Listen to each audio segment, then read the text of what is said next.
Welcome back to the video blog. My name is Adam Daniel Mezei.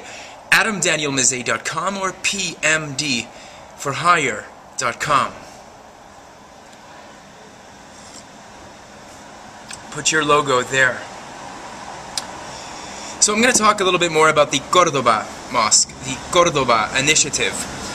And just to review, for the people that are just tuning in on this, or who don't really care about things that are going on in New York City, or who don't really care about mosques and Muslims and things like that, here it goes. Cordoba is a city, in fact, which I have visited, and in fact, I have been inside El Gran Catedral or El Gran Mezquita. I've been inside this building before, and I've seen it with my own eyes, so I know what the lay of the land is in Cordoba. It's part of the, or I guess it's the regional capital of the former Moorish enclave of Granada, which of course was finally ousted in the late 15th century in 1492. Now I wasn't there, so I can't really tell you what it was all about, and I can't really tell you how severe the discrimination was towards non-Muslims living in Moorish Spain. But the whole idea of Cordoba, and again this comes through via some friends online on Facebook, this is not my idea today. Again, proof positive that if you comment on my videos and you leave Twitter comments and emails, I will incorporate them into the video blog. So this comes through via one of my friends in Beijing who mentioned to me that sometimes we can be a little bit too open-minded.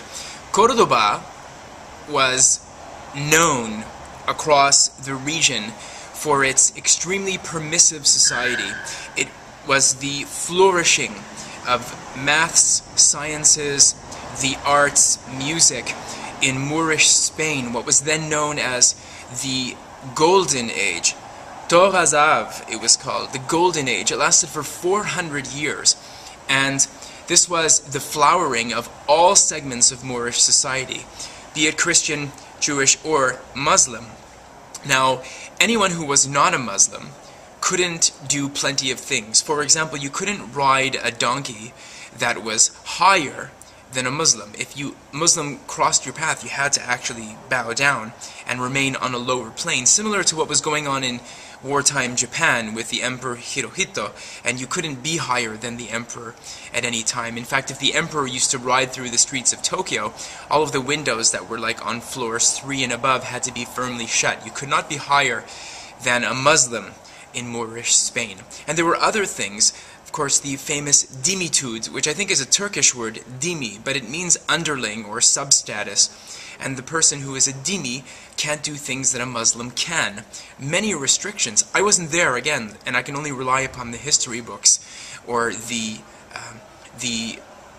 voluminous outpourings of Moorish Spain scholar Ben-Sion Netanyahu, who is Bibi Netanyahu, the Prime Minister of Israel's father. He's an expert on this era, in fact.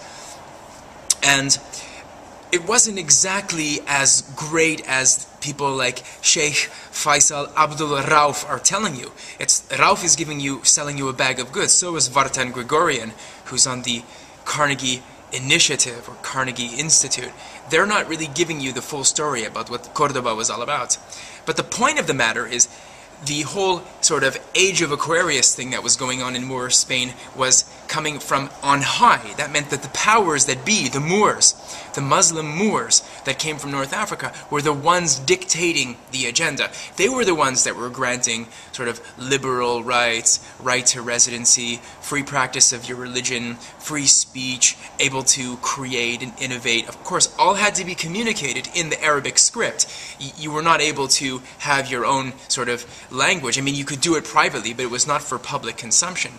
The powers that be gave that ability, not a minority. It wasn't, say, for example, the Jews in Moorish Spain dictating the score. It wasn't the Christians living in Granada at the time that were dictating how many rights or how many sort of publications they could put out onto the market. It was the power.